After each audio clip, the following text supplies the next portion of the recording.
Forget everything you think you know about aliens, the green-skinned humanoids, the bug-eyed invaders, the creatures from your favourite science fiction movies.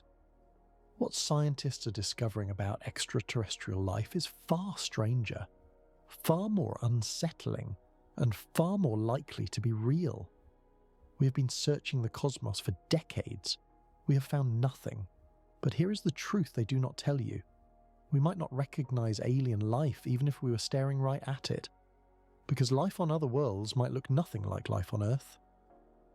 What alien life might really look like. Chapter 1. The question. Humanity cannot stop asking.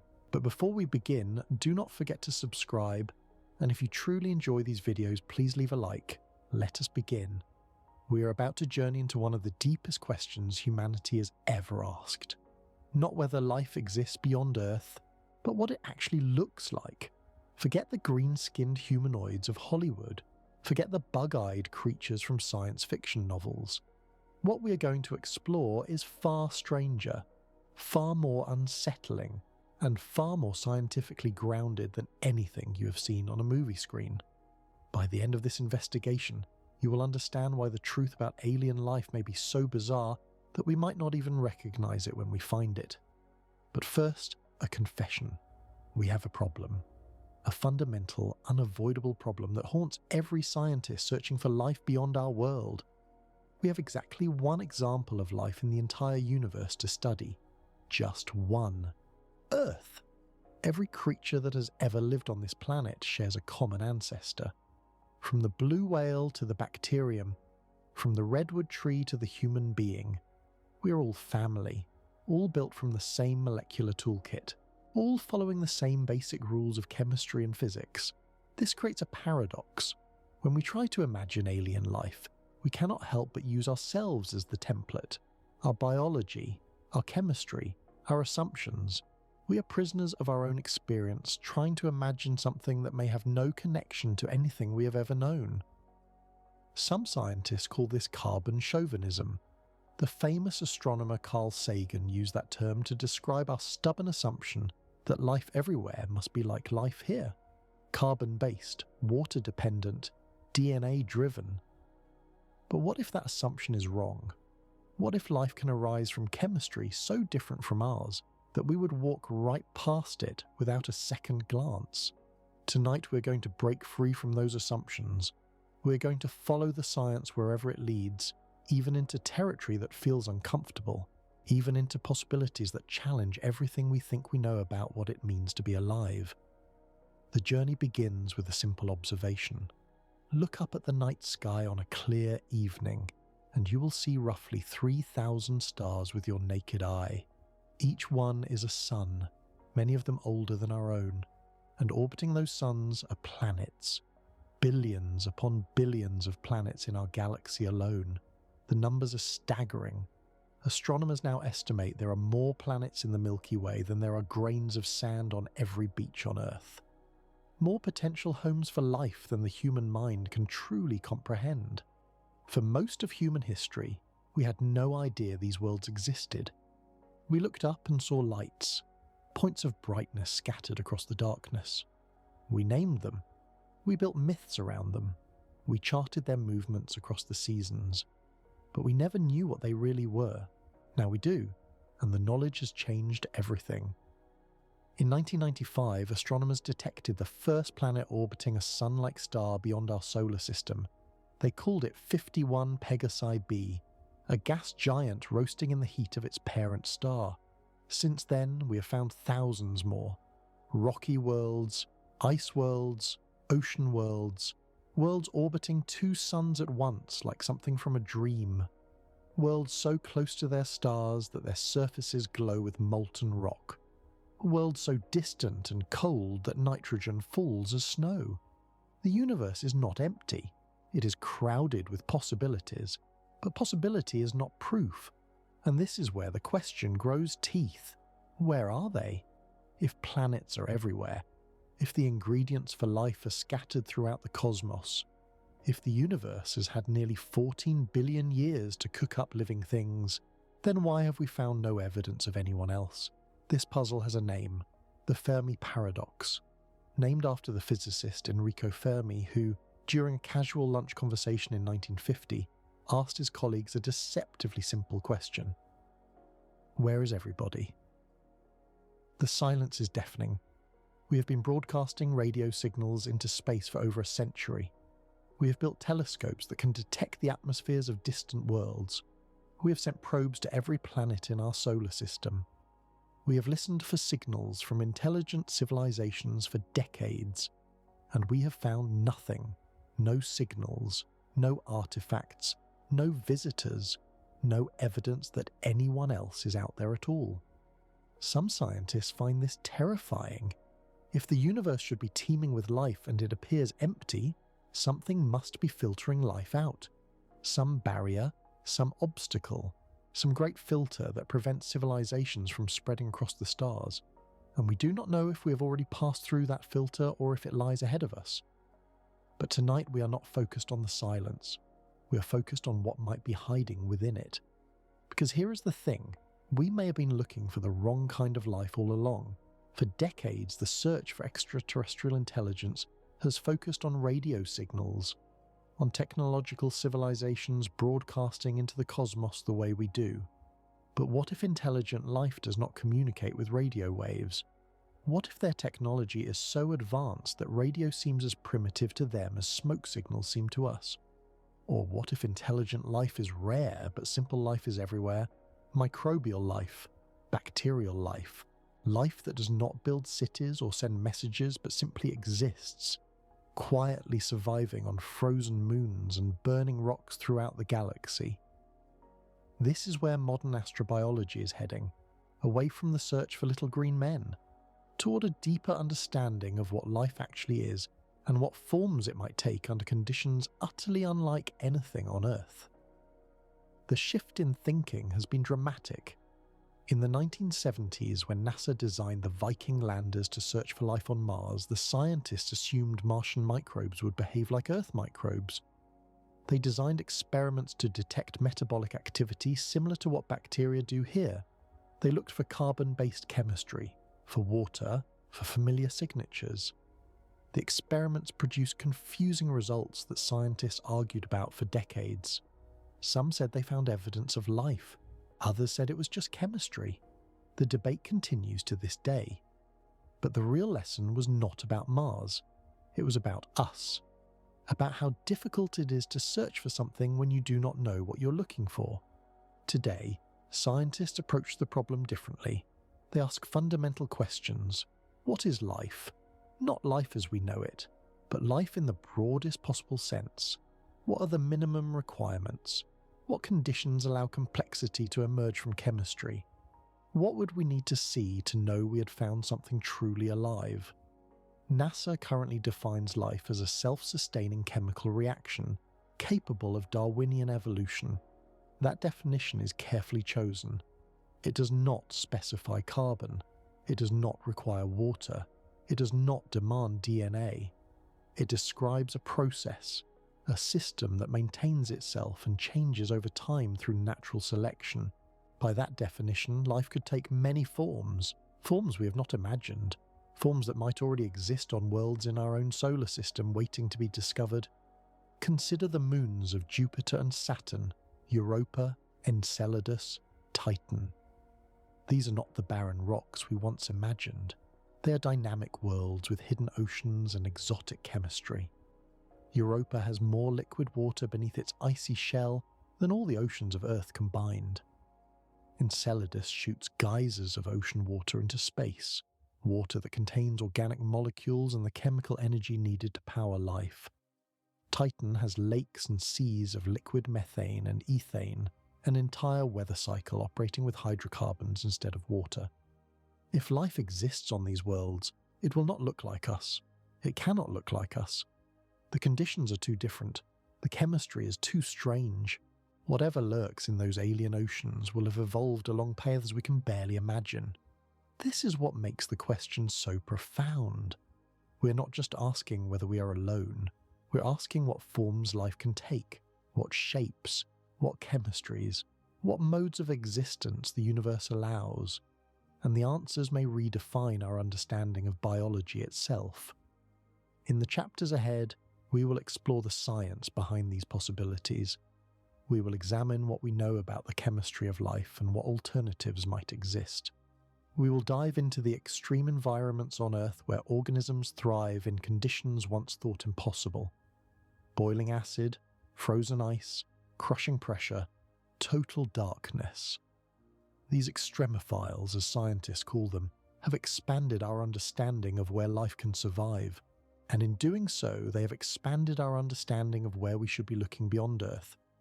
We will investigate the hidden oceans of the outer solar system, the worlds beneath worlds, the dark waters where life might flourish without ever seeing the sun. We will consider how gravity and atmosphere shape the bodies of living things, how creatures on high-gravity planets might look completely different from creatures on low-gravity worlds, how the colour of a star determines what colour plants might be on planets orbiting it. We will examine convergent evolution, the remarkable phenomenon where completely unrelated species evolve similar features in response to similar challenges. Eyes have evolved independently dozens of times on Earth. Wings have appeared in insects, pterosaurs, birds, and bats. If evolution tends towards certain solutions, might aliens share some features with us? Or are these patterns specific to Earth, unlikely to repeat elsewhere? We will confront the possibility of silicon-based life, of creatures built from chemistry completely different from our own. Scientists have debated this idea for over a century, and recent experiments have shown that life can be coaxed into incorporating silicon into its biochemistry. The implications are staggering. And finally, we will face the big question: intelligence. Is it inevitable, or is it a fluke? If we encountered an alien civilization, would we even recognize them as intelligent? Would they recognize us? The journey will be long, the answers will be uncertain. But the questions themselves are worth asking, because in asking what alien life might look like, we are really asking something even more fundamental. What is life? What are we? And what else might be out there, in the darkness between the stars, waiting to be found? The search has already begun. The clues are already accumulating, and by the time we reach the end of this investigation, you will never look at the night sky the same way again. Let us continue. Chapter 2. The only example we have. Before we can understand what alien life might look like, we must first understand what life on Earth looks like, not the animals and plants you see every day, but the deep structure, the molecular machinery, the chemistry that makes all living things on this planet fundamentally the same. Because here is the uncomfortable truth. Despite the incredible diversity of life on Earth, from bacteria to blue whales, from fungi to ferns, from viruses to velociraptors, every organism that has ever lived on this planet shares a common blueprint. We're all variations on a single theme, and that theme may or may not be the only way to build a living thing. Let us start at the beginning, the very beginning. Roughly 4 billion years ago, something extraordinary happened on a young and violent Earth. In some warm pool of water, or perhaps in the scalding vents at the bottom of a primordial ocean, simple chemicals began organizing themselves into more complex structures. Molecules combined, reactions accelerated, patterns emerged, and at some point that we still do not fully understand, chemistry became biology. The first living cell was born. We do not know exactly when this happened. We do not know exactly where. We do not know exactly how. But we know it happened. Because here we are. You're reading these words, you're thinking about them, you are alive. And your existence proves that life can emerge from non-life, at least once, under at least some conditions. That single cell, that first ancestor, gave rise to everything, every creature that has ever crawled, swum, flown, or slithered across this planet descends from that original spark. And that shared ancestry has left marks on every living thing, marks that define what we consider life to be. The first mark is chemistry. All known life is built from carbon. Carbon is a remarkable element. It sits in the middle of the periodic table, able to form bonds with up to 4 other atoms at once. This allows carbon to build complex molecules of staggering variety, long chains, rings, branches, 3-dimensional structures that fold and twist into functional shapes. No other element comes close to matching carbon's versatility. Carbon forms the backbone of every protein in your body, every strand of your DNA, every membrane surrounding your cells, every enzyme catalyzing the reactions that keep you alive. The molecules of life, the proteins and nucleic acids and lipids and carbohydrates, are all built on carbon frameworks. This is not arbitrary. Carbon's properties make it uniquely suited for the chemistry of life. It forms stable bonds that do not fall apart at the temperatures where water is liquid. But those bonds are not so strong that they cannot be broken when necessary. Life requires constant chemical change, building up, breaking down, rearranging. Carbon allows all of this to happen at the moderate temperatures and pressures found on planetary surfaces. The second mark is water. All known life requires liquid water. Water is everywhere on Earth. We take it for granted. But water is actually a bizarre substance with properties that make life possible. It is one of the few materials that expands when it freezes, allowing ice to float on liquid water and insulate the depth below. It has a high heat capacity, meaning it resists temperature changes and helps stabilize environments. It is an excellent solvent, dissolving more substances than almost any other liquid, allowing the complex chemistry of life to take place in solution. Water also participates directly in biological reactions. Proteins fold into their functional shapes in water. DNA maintains its structure in water. Cells are filled with water. You're mostly water. About 60% of your body weight comes from this simple molecule of 2 hydrogen atoms and 1 oxygen atom bonded together. Every living thing on Earth depends on water.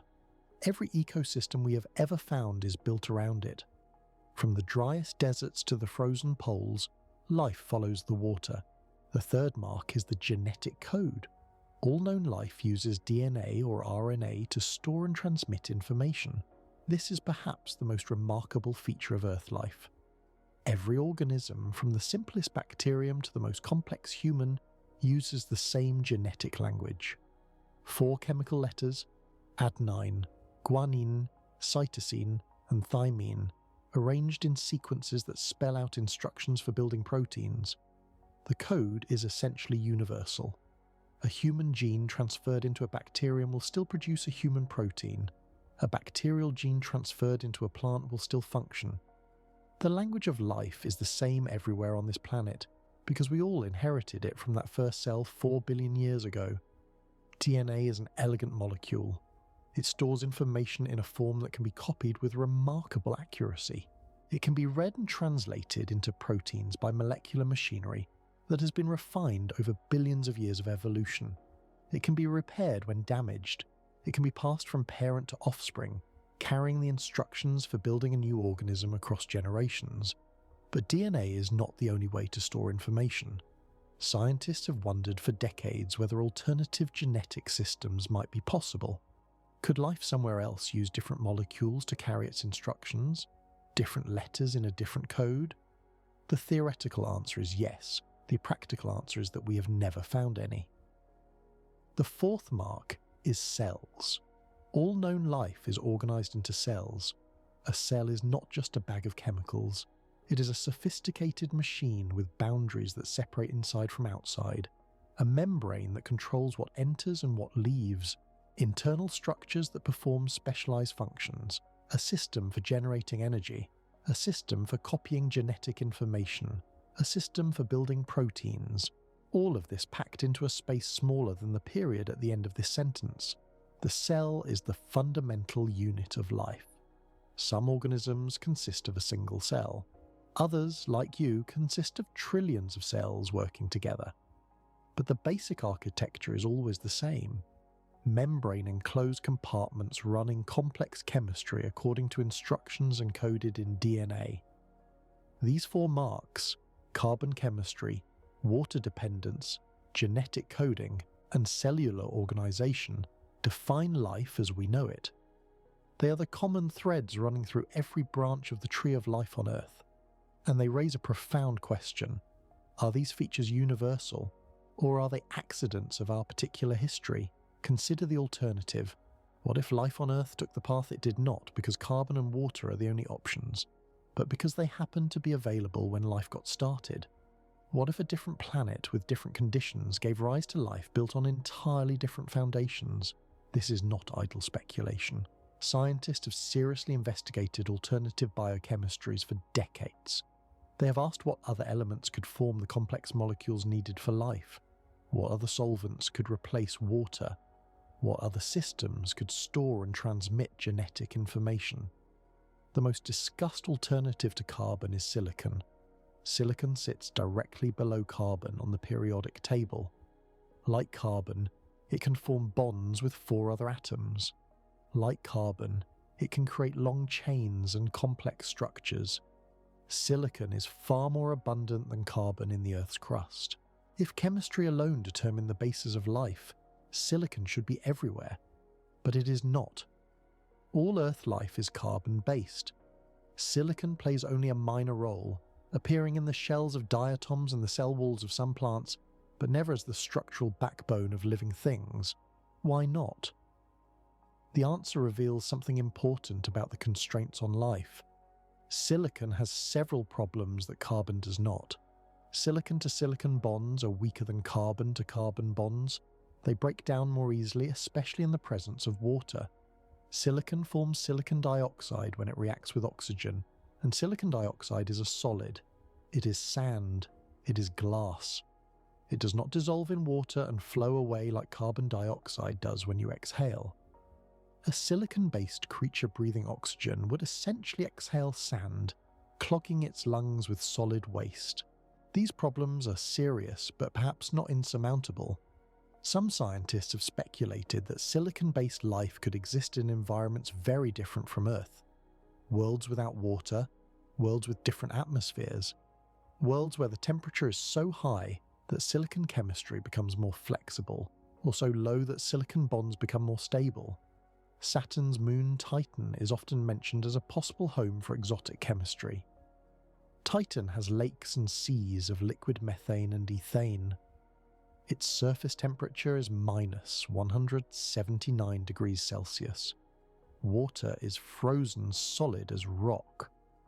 The chemistry happening on Titan is utterly unlike anything on Earth, and some scientists have speculated that life there might use completely different building blocks. We will return to Titan later. For now, the point is simply this. Carbon may be the best element for building life under Earth-like conditions, but the universe is vast and conditions vary enormously. What works here may not be the only solution. The same thinking applies to water. Water is an extraordinary solvent, but other liquids have been proposed as alternatives. Ammonia is polar like water and remains liquid over a wide temperature range at different pressures. Liquid methane and ethane found on Titan could potentially host very different kinds of chemistry. Even sulfuric acid, which fills the clouds of Venus, has been discussed as a possible medium for life. Each alternative solvent has advantages and disadvantages. Ammonia can dissolve many of the same substances as water, but requires lower temperatures to remain liquid. Hydrocarbons like methane are nonpolar, meaning they dissolve different kinds of molecules than water does. Any life using these solvents would have to be built very differently from life on Earth. The genetic code presents similar questions. DNA is elegant, but is it inevitable? Scientists have created synthetic genetic systems in the laboratory, artificial molecules that can store information and even evolve. These experiments prove that DNA is not the only possible solution. Life could, in principle, use different molecules to carry its instructions. And cells, even the requirement for cells might not be universal. Some scientists have speculated about life that exists as a diffuse chemical system, spread across surfaces or through fluids, without ever coalescing into discrete units. Such life would be hard to recognize. It might look like nothing more than interesting chemistry until we understood what it was doing. All of this uncertainty creates a fundamental problem for the search for extraterrestrial life. If we do not know what forms life can take, how do we know what to look for? How do we design experiments to detect something we cannot define? How do we avoid the trap of searching only for life that looks like us? Scientists call this the problem of agnostic biosignatures.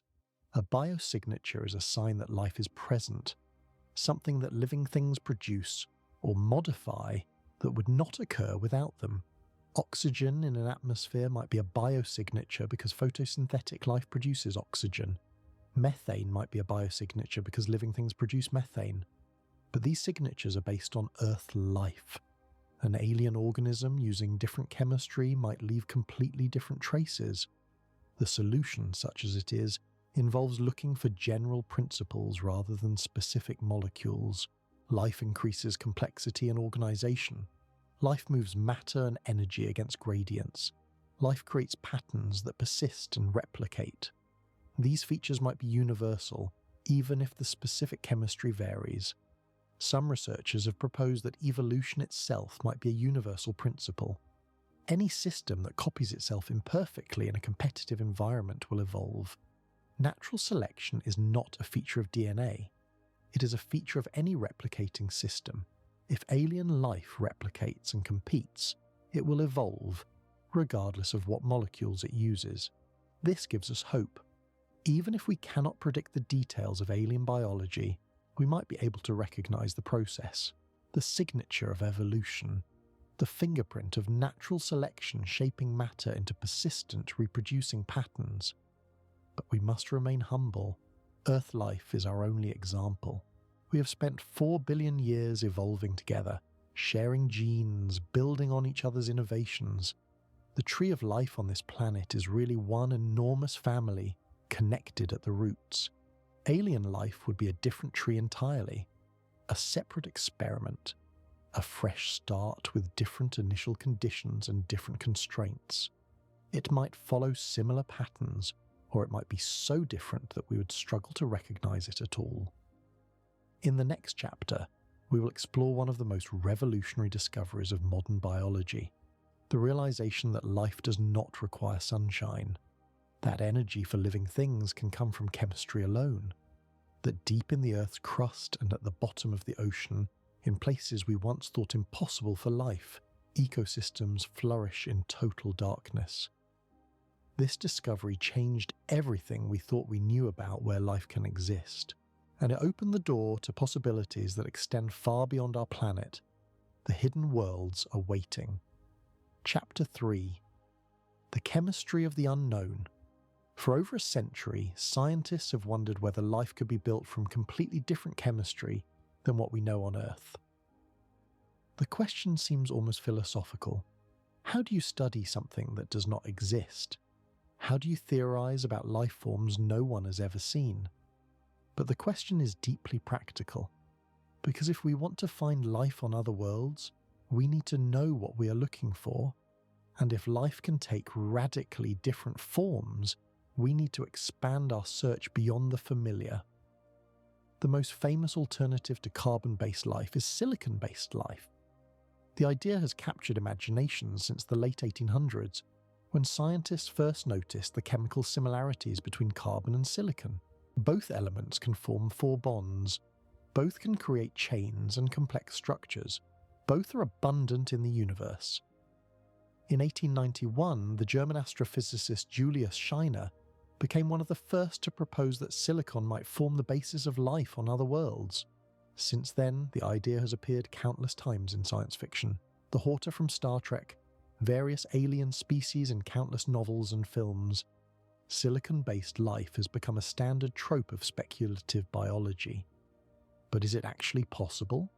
The honest answer is complicated. Silicon chemistry can do many things, but it cannot do everything carbon chemistry can do. And the differences matter. Carbon atoms bond together easily, forming long stable chains. These chains can be thousands of atoms long, creating the polymers that make up proteins and DNA. Silicon can also form chains, but silicon-to-silicon bonds are weaker. They break apart more easily, especially in the presence of water or oxygen. This limits the complexity of silicon-based molecules under Earth-like conditions. The bigger problem is oxygen. When carbon reacts with oxygen, it forms carbon dioxide, a gas. You breathe it out constantly. It dissolves in water and washes away. The waste products of carbon-based metabolism are easily removed from the body. When silicon reacts with oxygen, it forms silicon dioxide.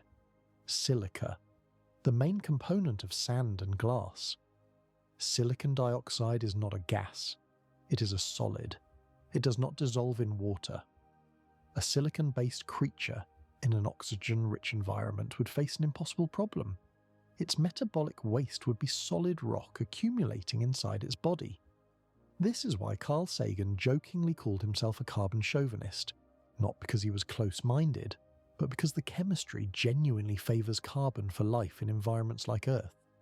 The advantages are not arbitrary, they emerge from fundamental physics. But here is where it gets interesting. Earth-like conditions are not the only conditions. What about worlds without water?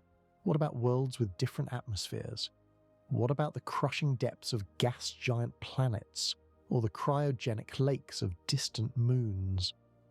In 2016, researchers at the California Institute of Technology achieved something remarkable. They engineered a bacterial enzyme to create bonds between silicon and carbon. The enzyme catalyzed the production of organosilicon compounds, molecules that include both elements in their structure. This was the first time living organisms had been coaxed into incorporating silicon into organic chemistry. The experiment proved something important. The barrier between carbon and silicon is not absolute. Life, at least Earth life, can be modified to work with silicon. And if we can do it artificially, perhaps nature has done it somewhere else. The lead researcher, Francis Arnold, put it simply: if a human being can coax life to build bonds between silicon and carbon, nature can do it too. And once you can do it somewhere in the universe, it is probably being done. This does not mean silicon-based life is common.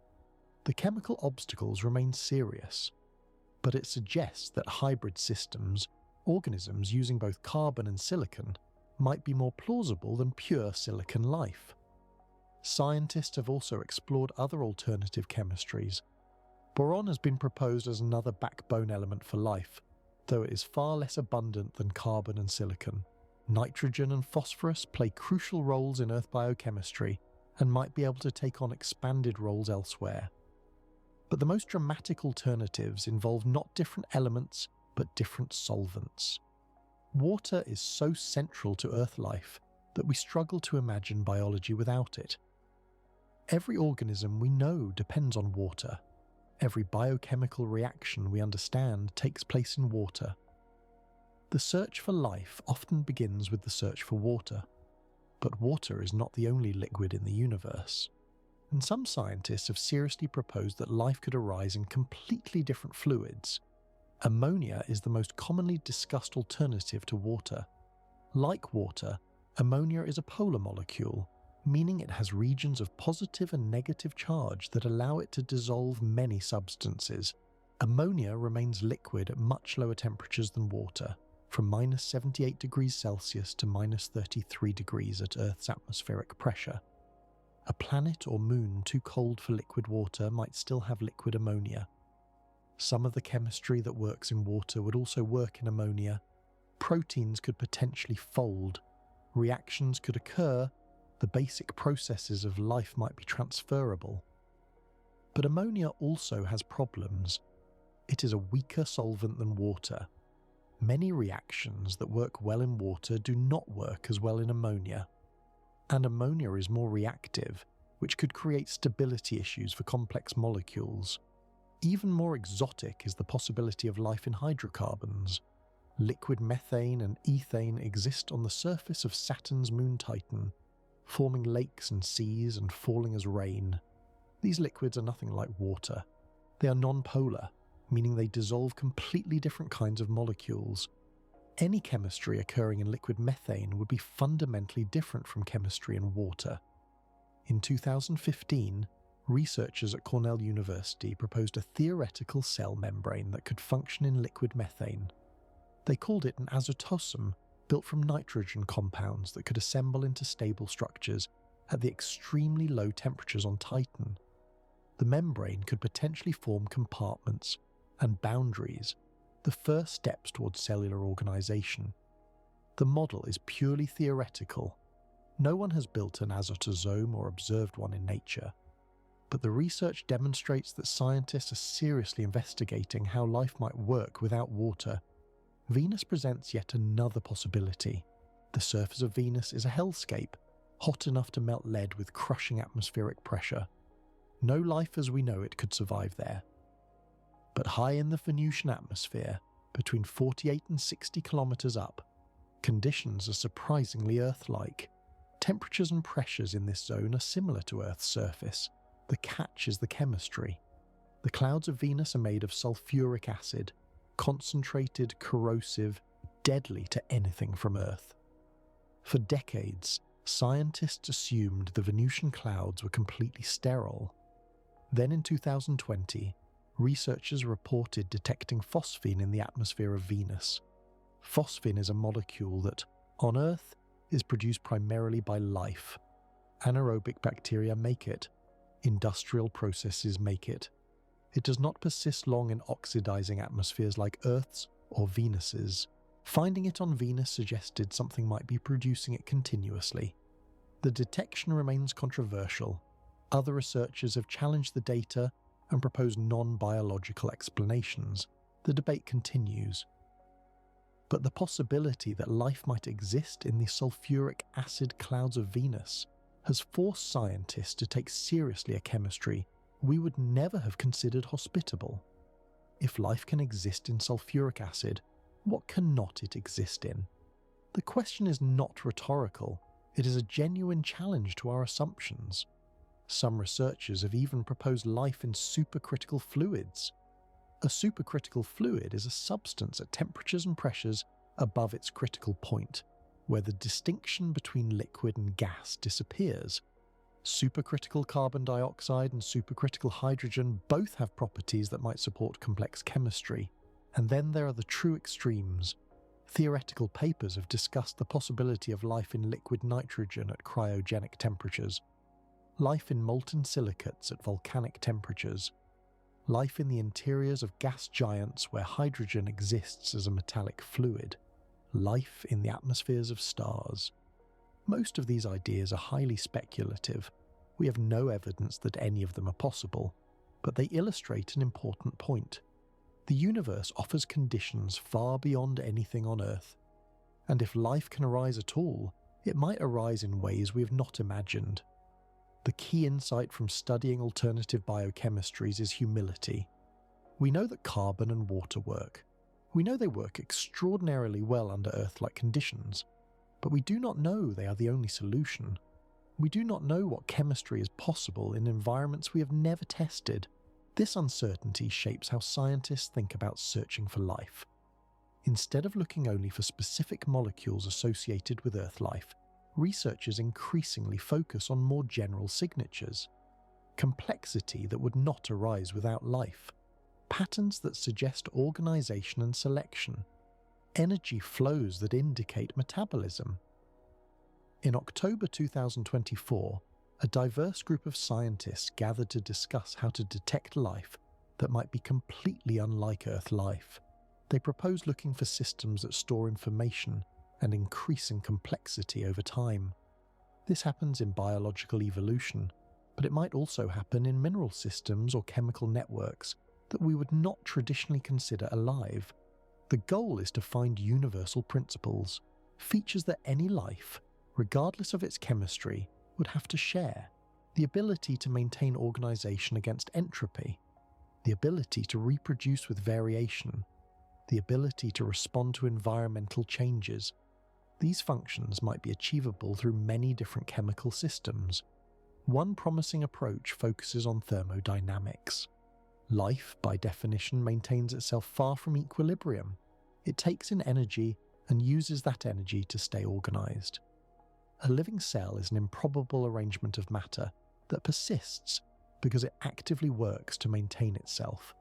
This creates detectable signatures, chemicals out of their expected ratios, energy gradients that should not exist without active processes.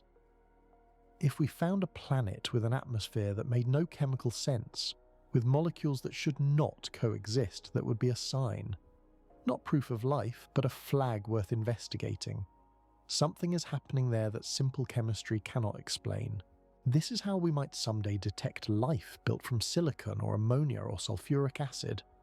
Not by looking for specific molecules we recognize, but by looking for systems that behave in ways that only life can explain. The chemistry of the unknown remains largely unknown. We theorize, we model, we speculate. But until we find a second example of life, independent from Earth's tree of life, we cannot know which of our assumptions are universal and which are parochial. That second example might be waiting for us right now, in the ice-covered oceans of Europa, in the hydrocarbon lakes of Titan, in the sulfuric clouds of Venus, or on a world orbiting a distant star that we have not yet discovered. When we find it, everything changes. A single confirmed example of alien life, even microbial life, even life using familiar chemistry, would prove that the origin of life is not a singular miracle. It happened at least twice, and if twice, then probably countless times across the cosmos. But if that alien life uses different chemistry, different molecules, a different genetic code, the implications multiply. It would prove that life is not one experiment but many. That the universe generates living things through multiple pathways. That biology is not a narrow phenomenon but a broad one, emerging wherever conditions allow. We stand at the edge of the knowledge, looking out into mystery. The chemistry of the unknown beckons. In the next chapter, we will descend into darkness, into the places on Earth where life thrives without sunlight, where organisms have found ways to extract energy from rocks and chemicals. These discoveries revolutionized our understanding of where life can exist, and they point directly to the hidden oceans of distant moons, where similar processes might be happening right now. The light fades, the journey continues. Chapter 4: Life Without Sunlight.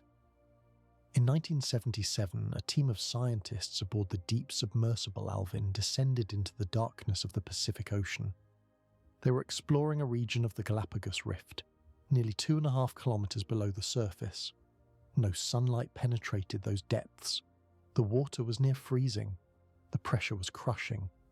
By every measure, it should have been a biological desert.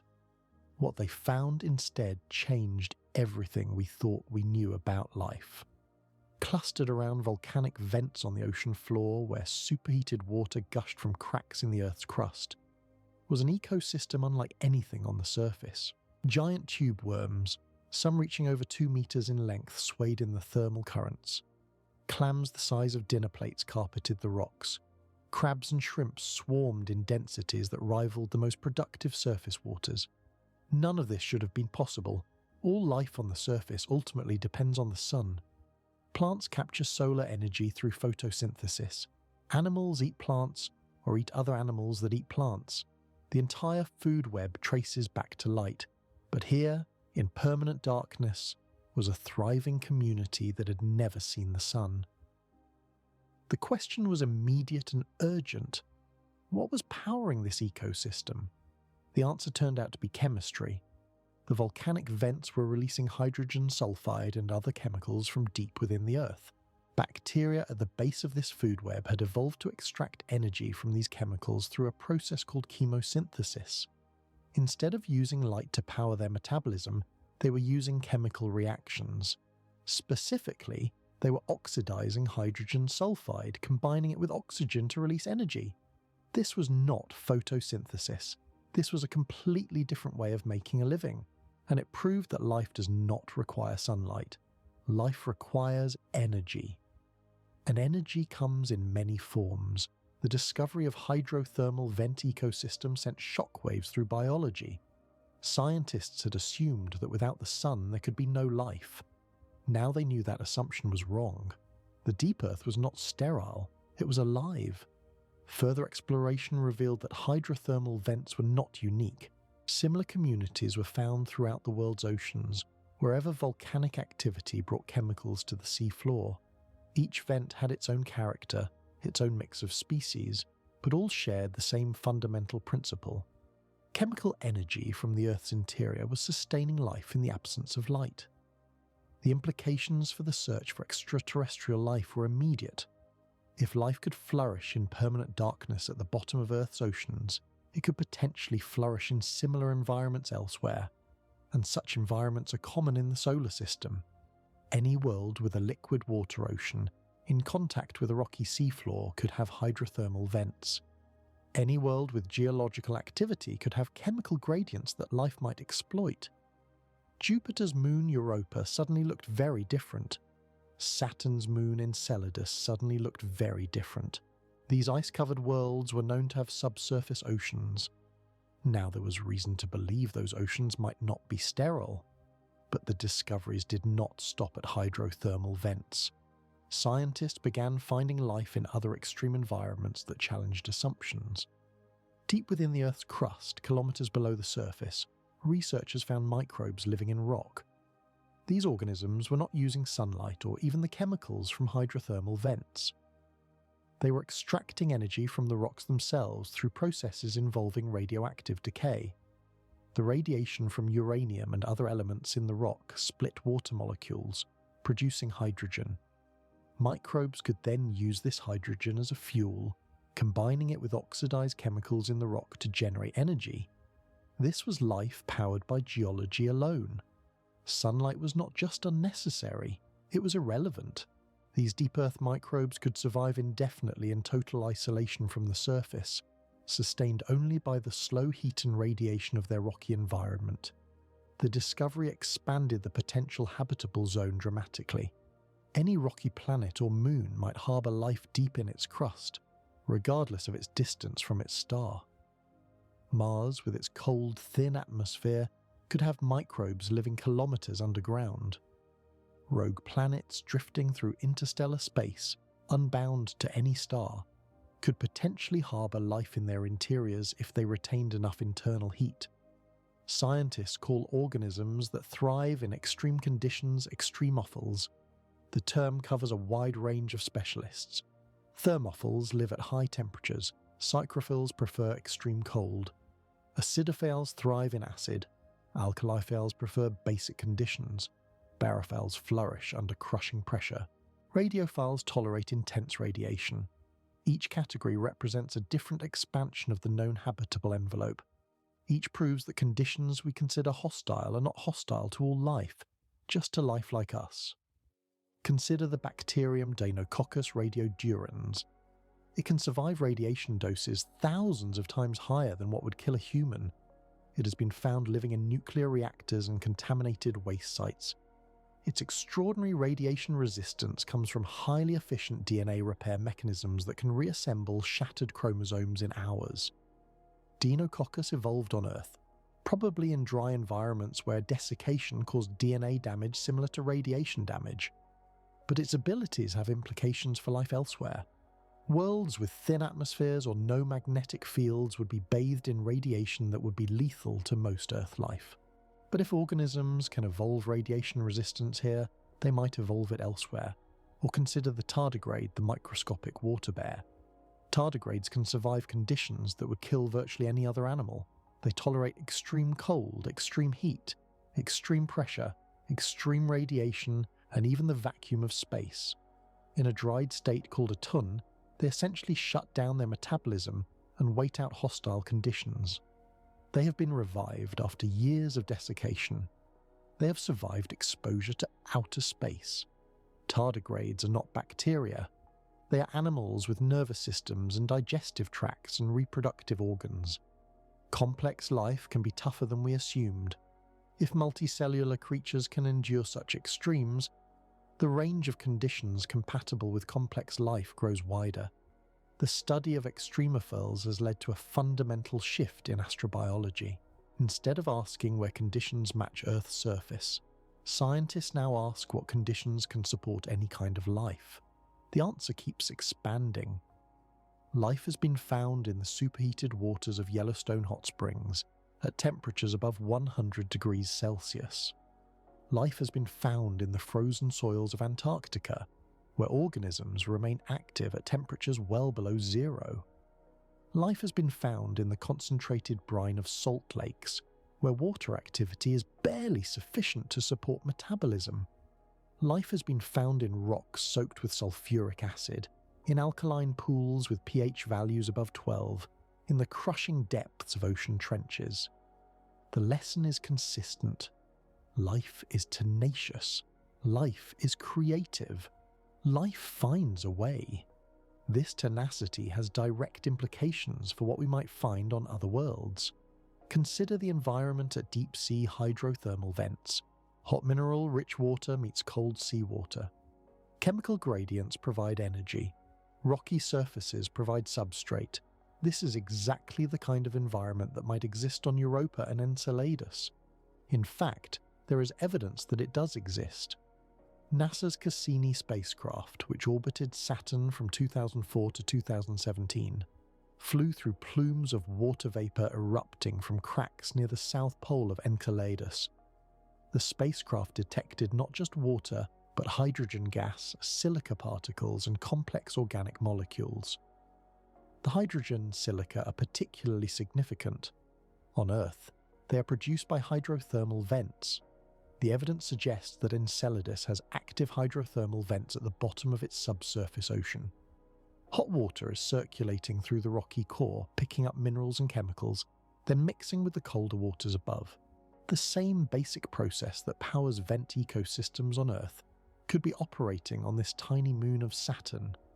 Even more tantalizing, Cassini found phosphorus in the material erupting from Enceladus. Phosphorus is essential for all known life.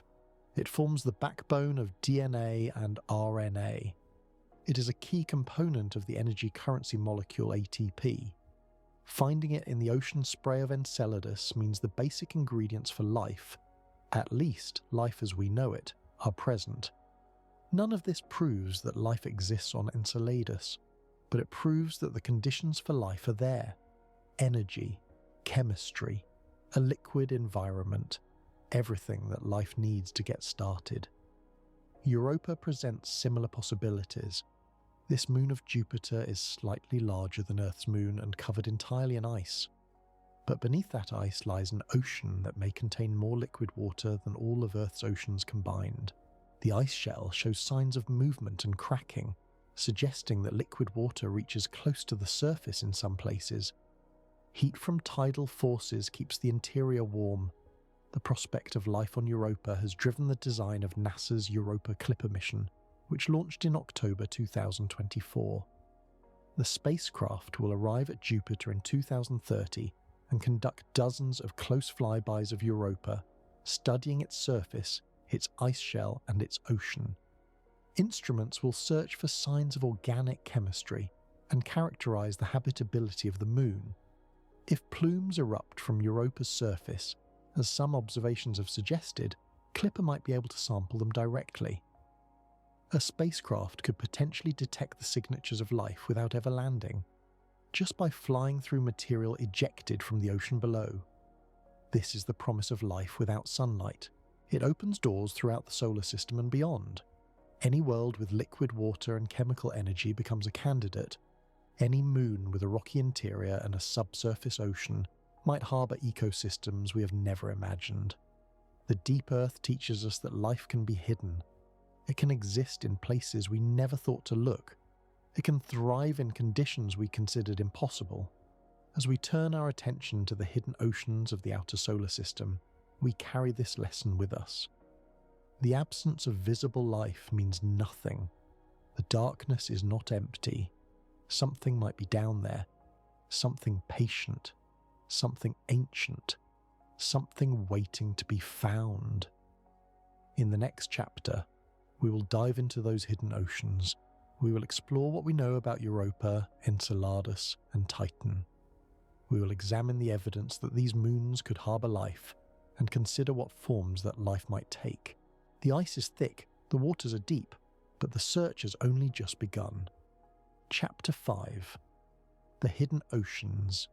Beneath the frozen surfaces of distant moons lie oceans of liquid water, not small pockets or scattered pools, vast global oceans.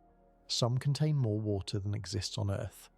They have persisted for billions of years, protected from the vacuum of space by shells of ice kilometers thick. And they may harbour life. This is one of the most extraordinary discoveries of modern planetary science. We grew up thinking Earth was special, the only world in our solar system with substantial liquid water. Now we know that hidden oceans are common. Europa, Enceladus, Ganymede, Callisto, Titan, possibly even Pluto. The outer solar system is wet. The implications are staggering. Water is the solvent of life as we know it. Finding so much of it in so many places means the potential for life extends far beyond the so-called habitable zone. That narrow band around a star where temperatures allow liquid water on surfaces. Interior oceans can exist anywhere, sustained not by stellar warmth, but by the internal heat of their parent bodies. Let us begin with Europa, the most studied and most tantalizing of these ocean worlds. Europa orbits Jupiter, the largest planet in our solar system. It is slightly smaller than Earth's moon, about 3,100 kilometers in diameter. From space, it looks like a cracked eggshell. Crisscrossing lines cover its surface, evidence of repeated fracturing and refreezing. These features tell a story of a dynamic, changing world. Beneath Europa's ice lies an ocean of liquid water. We know this from multiple lines of evidence. The Galileo spacecraft, which orbited Jupiter from 1995 to 2003, detected magnetic field perturbations consistent with a conductive layer beneath the surface. Salt water conducts electricity. The data fit perfectly with a global ocean. The ice shell itself shows behavior consistent with floating on liquid. Chunks of the surface have rotated and shifted, like icebergs carving from glaciers. Some regions show signs of material welling up from below, as if liquid or warm ice is pushing to the surface. The Hubble Space Telescope has even detected what appear to be plumes of water vapour erupting into space, though these observations remain contested. The ocean beneath Europa may be 50 to 150 kilometres deep. That is vastly deeper than any ocean on Earth. The deepest point in Earth's oceans, the Challenger Deep in the Mariana Trench, reaches only about 11 kilometres. Europa's ocean could contain 2 to 3 times as much water as all of Earth's oceans combined. At the bottom of that ocean, where water meets rock, conditions might resemble Earth's hydrothermal vents. Tidal heating from Jupiter's immense gravity flexes Europa's interior, generating heat. This heat could drive volcanic activity on the seafloor, releasing chemicals and energy into the water. The same processes that sustain vent communities in Earth's deep oceans could potentially sustain life on Europa. The question of whether life actually exists there remains open. We have no direct evidence, no confirmed biosignatures, no samples from the ocean. Everything we know comes from remote observations, tantalizing but inconclusive. That is why NASA launched the Europa Clipper mission. Arriving in 2030, the spacecraft will conduct dozens of close flybys of the Moon, passing within just 25 kilometers of the surface. Its instruments will study the ice shell, the ocean, and any material that might be erupting into space.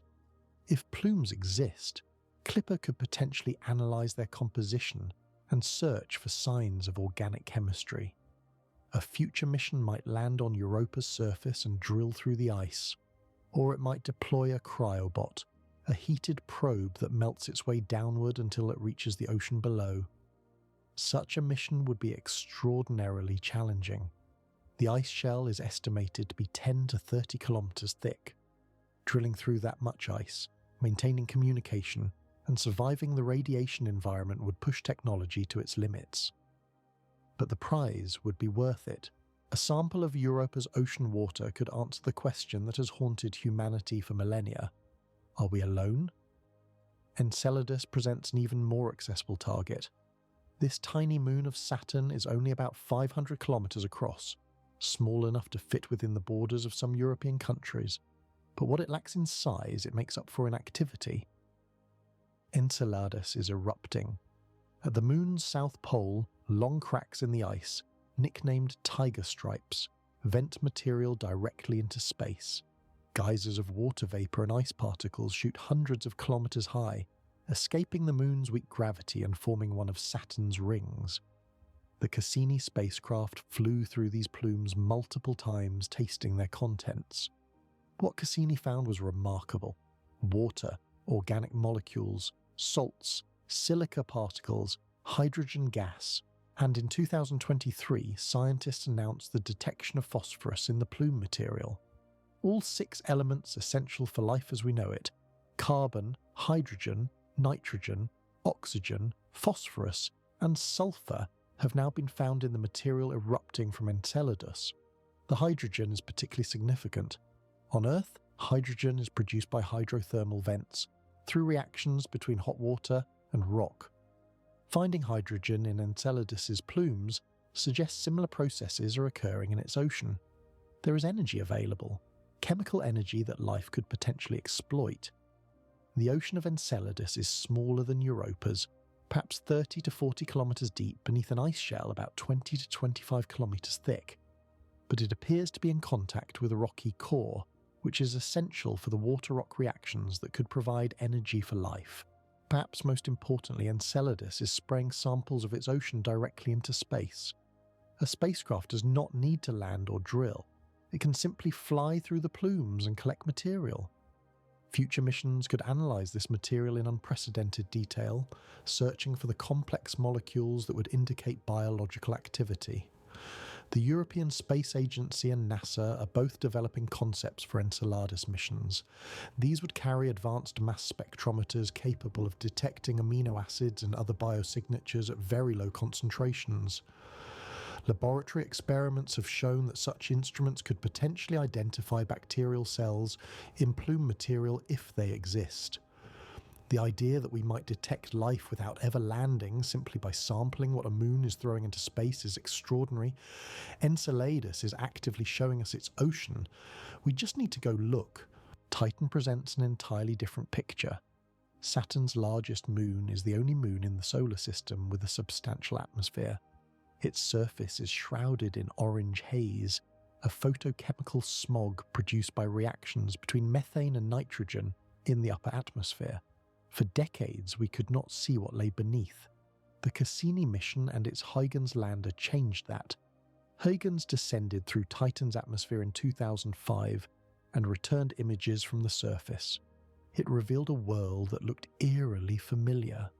Mountains and valleys, river channels carved by flowing liquid, shorelines and what appeared to be beaches. But the rivers and lakes of Titan are not filled with water.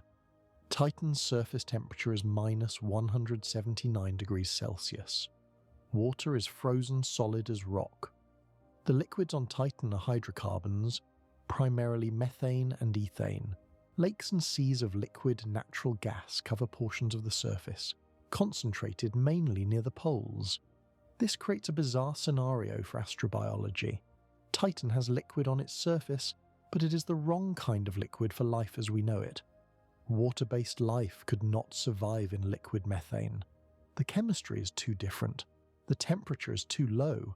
But what about life as we do not know it? NASA's Dragonfly mission, scheduled to launch in the late 2020s, will explore Titan's surface using a rotorcraft drone. The thick atmosphere and low gravity make flight easier on Titan than on Earth. Dragonfly will hop from location to location, analysing the surface composition and searching for prebiotic chemistry. The mission is not designed primarily to look for life in the hydrocarbon lakes. It will focus on regions where water ice and organic compounds might interact, potentially providing conditions for familiar biochemistry. But its findings will inform future missions that might probe the lakes directly. Beyond these 3 moons, other ocean worlds await exploration. Ganymede and Callisto, the 2 largest moons of Jupiter, likely have subsurface oceans sandwiched between layers of ice. These oceans may not be in contact with rock, which would limit their potential for hydrothermal activity. But they represent additional environments where life might have taken hold. Even Pluto, the distant dwarf planet visited by New Horizons in 2015, may have a subsurface ocean. Geological features on its surface suggest that liquid water exists beneath the ice. If so, the habitable zone extends to the very edge of the solar system and beyond. What would life look like in these hidden oceans? If it exists at Europa or Enceladus using water-based chemistry, it might resemble Earth life at a basic level. Single-celled organisms, perhaps microbial mats, perhaps more complex creatures if oxygen is available. If it exists on Titan using hydrocarbon-based chemistry, it would be something entirely new. Something we have never seen. Something that would force us to rewrite the textbooks. Either discovery would be profound, either would prove that life is not unique to Earth, either would suggest that the universe is full of living things. The hidden oceans are waiting, the ice is patient, and somewhere beneath those frozen shells, in darkness that has never known the sun, something might be stirring. We are closer than ever to finding out. Chapter 6. Gravity shapes everything. Every living thing on Earth has evolved under the constant pull of one force: gravity. We rarely think about it because we have never known anything else. But gravity shapes bodies in profound ways. The height of trees, the thickness of bones, the size of hearts, the possibility of flight. All of these are constrained by how strongly a planet pulls matter toward its center. On other worlds, gravity is different. Some planets pull harder than Earth, some pull weaker. And this single variable changes everything about what life can look like. Consider a super-Earth, a rocky planet larger and more massive than our own. Such worlds are common in the galaxy. Our telescopes have found thousands of them. If life evolved on a super-Earth with twice the surface gravity of our planet, what would it look like?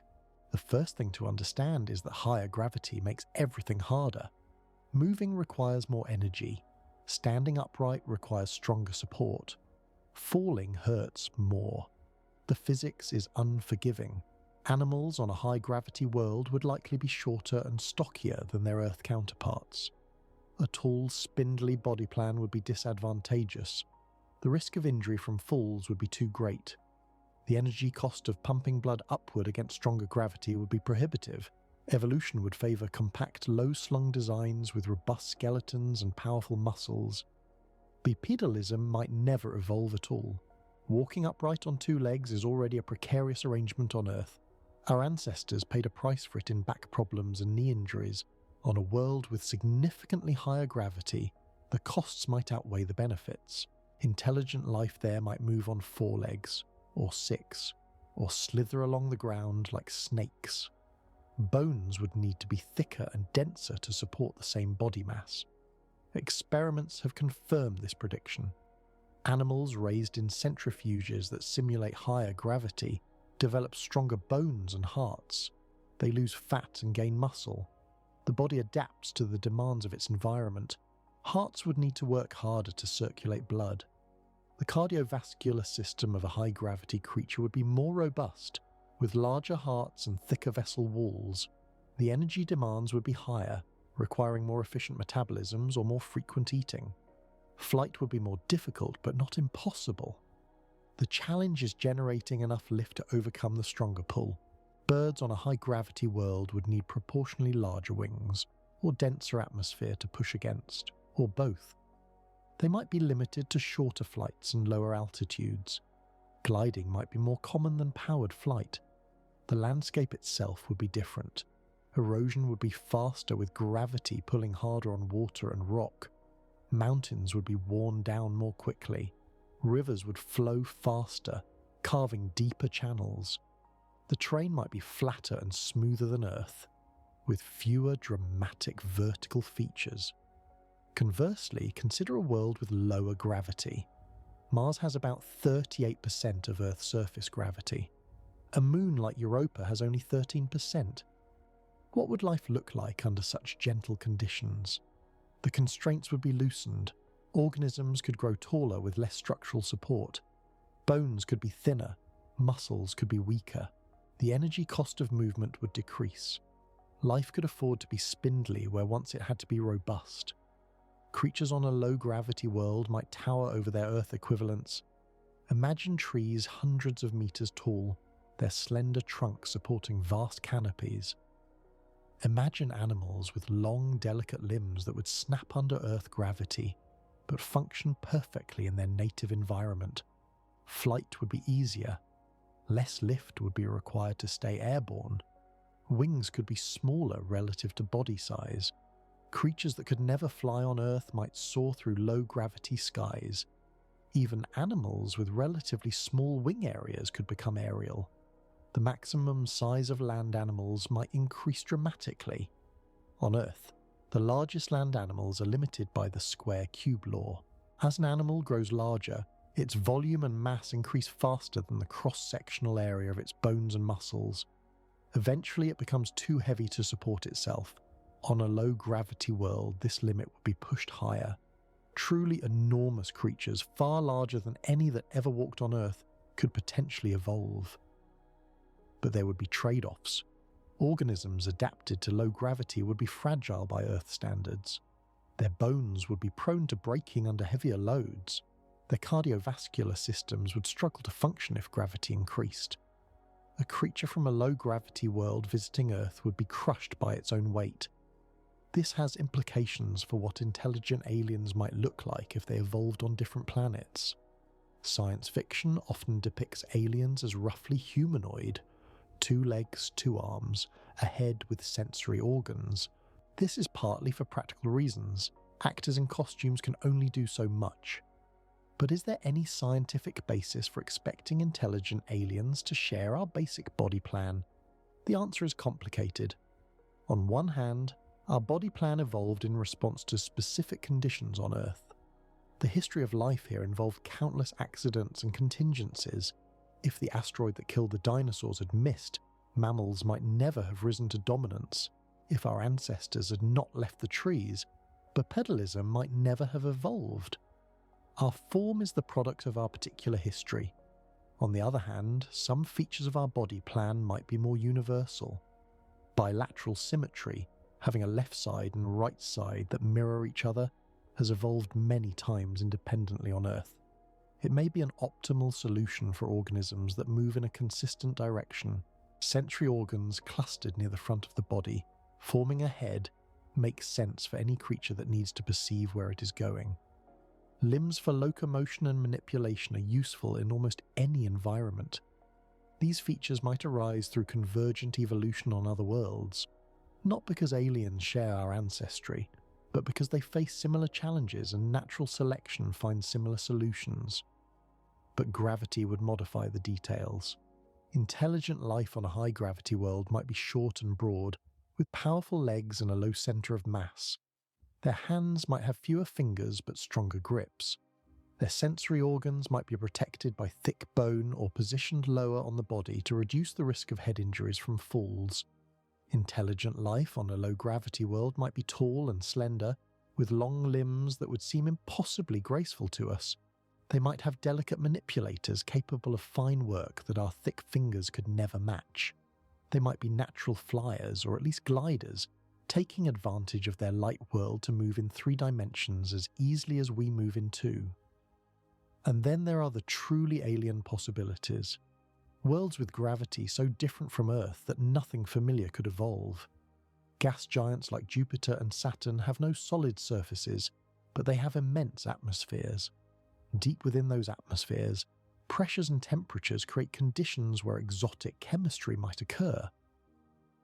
Some scientists have speculated about life floating in the upper cloud layers, balloon-like organisms riding thermal currents, feeding on atmospheric chemicals. Such creatures would face unique challenges. They would need to stay buoyant in their gaseous medium. They would need to cope with violent storms and extreme pressure gradients. Their bodies might be nothing like anything on Earth. Vast gas-filled membranes, distributed neural networks spread across kilometers, organisms that are more like living weather systems than discrete animals. We have no evidence that such life exists. The idea remains purely speculative.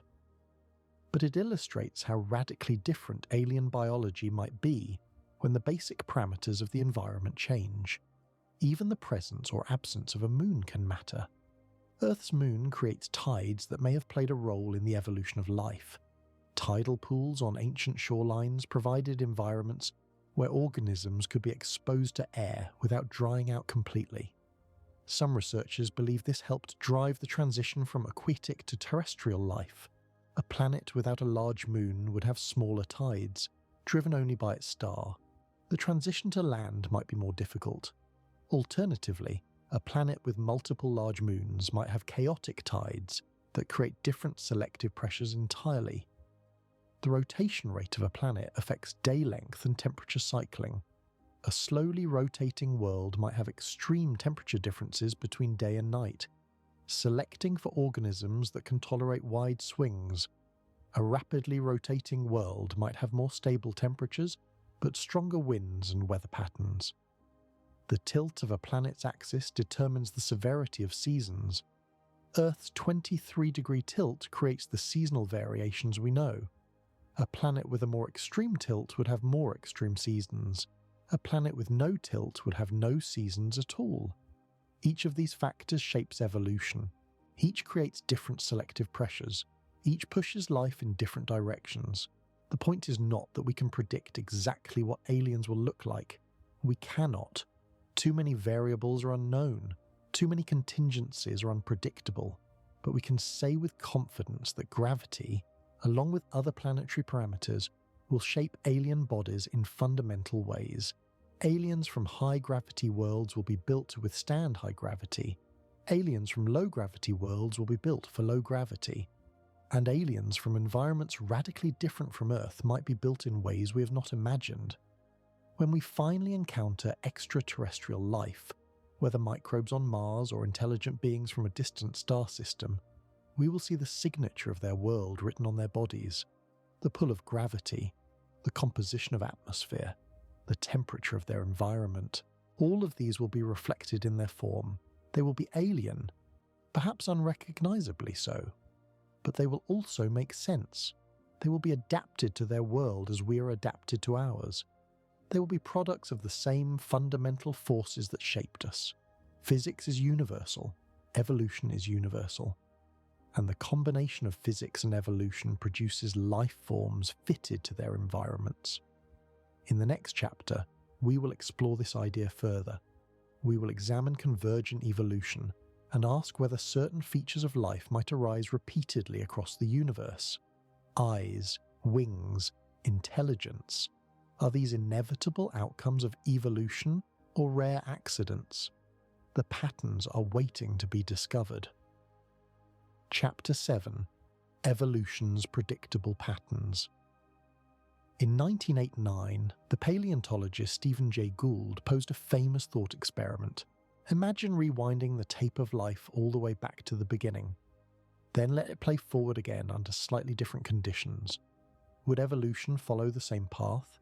Would humans emerge again? Would anything recognizable evolve? Gould argued that the answer was no. Evolution, he believed, is fundamentally unpredictable. Small changes early on cascade into massive differences later. The creatures that exist today are the products of countless accidents. Change any one of them, and the outcome changes completely. Humans are not inevitable. We are a fluke, but not all scientists agree. And the debate has profound implications for what alien life might look like. Consider convergent evolution. This is the phenomenon where completely unrelated organisms evolve similar features in response to similar challenges. The classic example is the eye.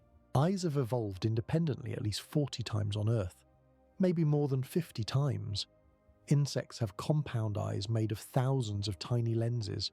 Mollusks have camera-style eyes similar to ours. Scallops have eyes with mirrors instead of lenses. Flatworms have simple eye spots. Each lineage invented vision separately.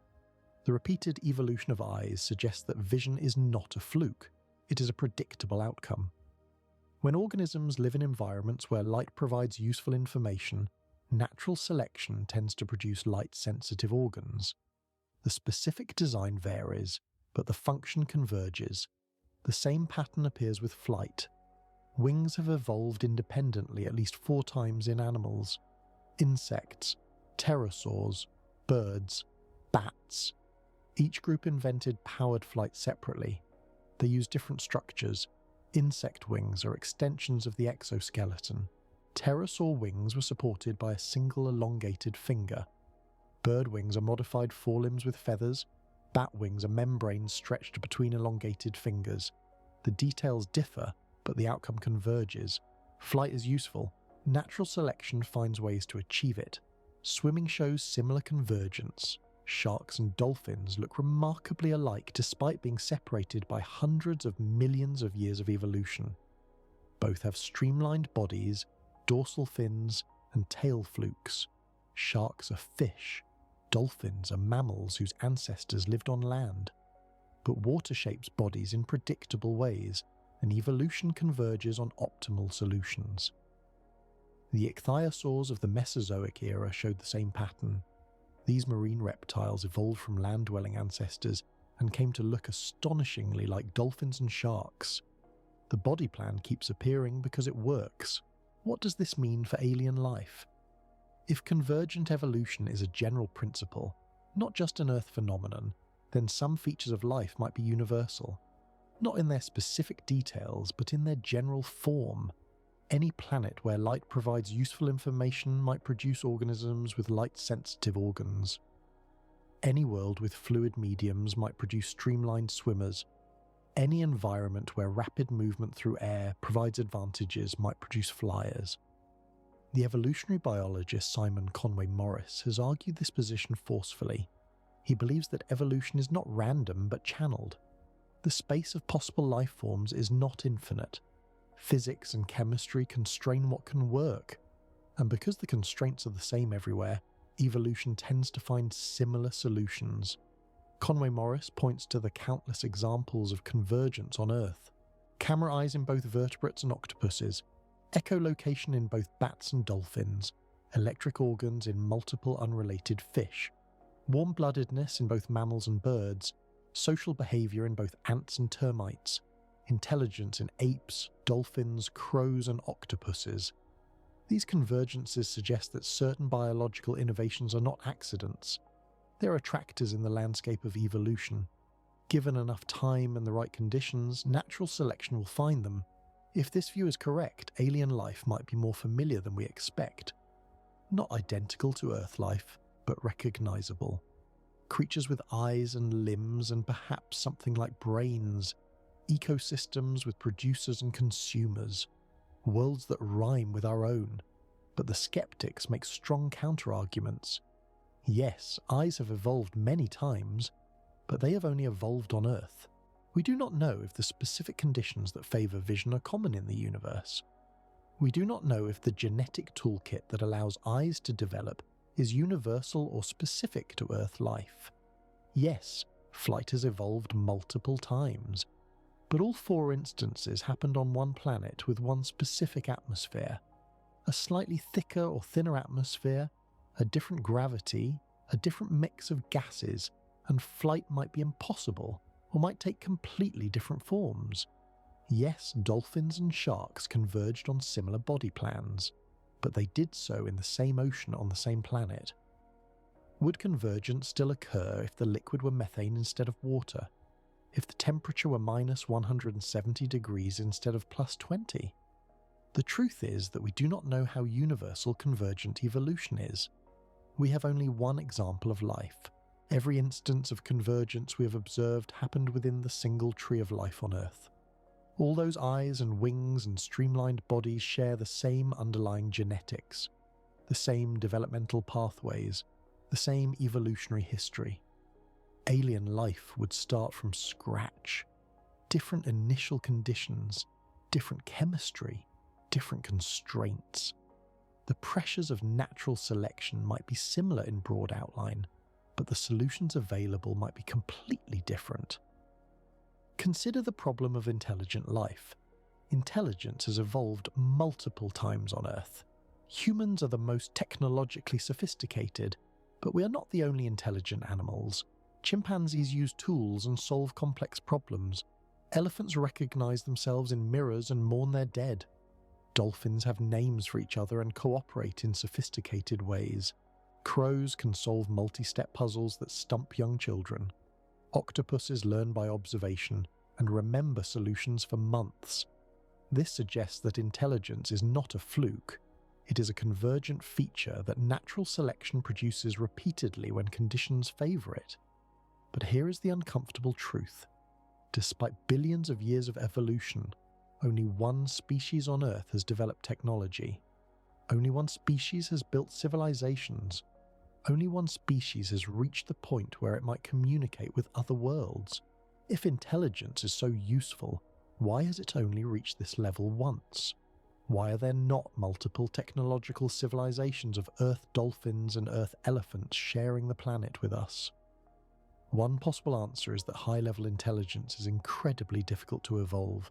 It requires a very specific combination of factors: hands for manipulating objects, social structures for transmitting knowledge, long lifespans for accumulating learning, environments that reward cognitive flexibility. Most intelligent species on Earth lack one or more of these requirements. Dolphins have no hands. Elephants have short reproductive spans relative to their learning time. Crows are too small to develop large brains. Humans got lucky. We had the right combination. But that combination might be rare even on planets teeming with life. Another possibility is time. Human-level intelligence took nearly 4 billion years to evolve on Earth. For most of that time, life was microbial. Complex multicellular life has existed for only about 600 million years. Large-brained mammals for only a few tens of millions. Technology wielding humans for only a few 100,000. Intelligence might be convergent but slow. Given enough time, many lineages might eventually produce technological species. But most planets might not have enough time. Their stars might die. Their climates might change.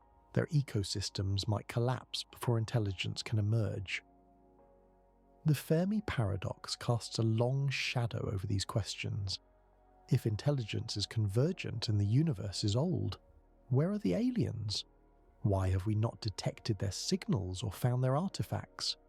The silence might mean that technological intelligence is rare.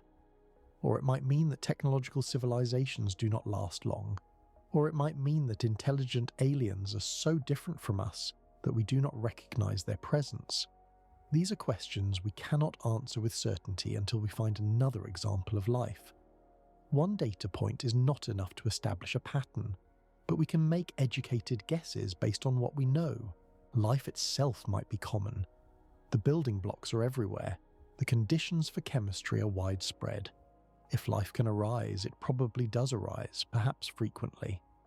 Complex multicellular life might be less common. It took a long time to appear on Earth and required specific conditions. But given the number of planets in the galaxy, even rare events can happen often. Intelligent life might be rarer still. But convergent evolution suggests it is not unique to Earth. Given enough time and the right conditions, minds might emerge throughout the cosmos. Technological civilization might be the rarest of all. The specific combination of factors that allowed humans to develop technology might be unusual, even among intelligent species. Or we might be wrong about all of this. Alien life might evolve in ways we cannot predict. Convergence might be an Earth phenomenon that does not apply elsewhere. The first alien we meet might be so strange that nothing in our experience prepares us for it. The uncertainty is part of what makes the question so compelling. We are explorers at the edge of a great unknown. Every new discovery has the potential to overturn our assumptions. In the next chapter, we will zoom back from complex life to consider the most likely form of alien life. Microbes, single-celled organisms, the life forms that dominated Earth for most of its history and might dominate the universe today. If there is life out there, it is probably small. Chapter 8. The microbes are everywhere. If you want to understand alien life, start with bacteria. This might seem disappointing.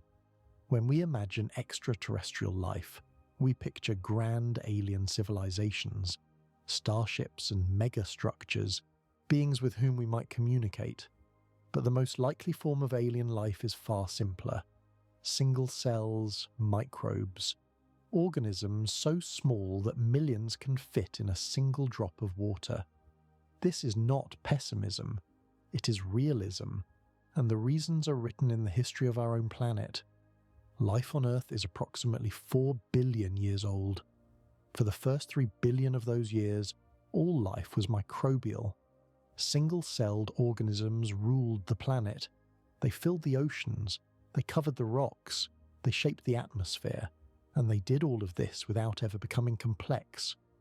Multicellular life appeared only about 600 million years ago. Animals with eyes and brains and skeletons have existed for less than that. Mammals have been around for about 200 million years. Humans for a few 100,000. Technological civilization for mere centuries. The math is stark. For roughly 80% of Earth's biological history, microbes were the only game in town. If we picked a random moment in the last 4 billion years, the chances are overwhelming that we would find a planet populated entirely by single-celled organisms. The same logic applies to other worlds. If life is common in the universe, most of it is probably microbial. Complex life might be rare, intelligent life rarer still, but simple cells might be everywhere. This is actually exciting, not disappointing, because finding microbial life elsewhere would answer one of the deepest questions humanity has ever asked. It would prove that the origin of life is not unique to Earth. It would establish that biology is a cosmic phenomenon, not a local accident, and microbes are far from boring. The diversity of microbial life on Earth is staggering.